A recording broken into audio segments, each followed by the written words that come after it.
श्री दत्तनाम स्तोत्र।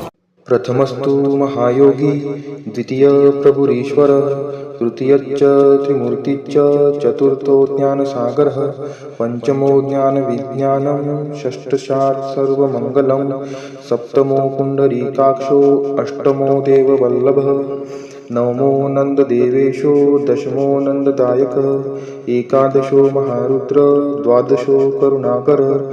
एतानि द्वादशनामानि दत्तात्रेयमहात्मनः। मन्त्रराजेति विख्यातं दत्तात्रेय हरपरा, क्षयोपस्मारकुष्ठादि तापज्वरनिवारणं, राजद्वारे पथे घोरे सङ्ग्रामेषु जलान्तरे, गिरे गृहान्तरेरण्ये व्याघ्रचोरभयादिषु, आवर्तने सहस्रेषु लभन्ते वञ्चितं फलम्। त्रिकालं यः पठेन्नित्यं मोक्षसिद्धिमवाप्नुयात्। दत्तात्रेय सदा रक्षेत् यशः सत्यं न संशयः।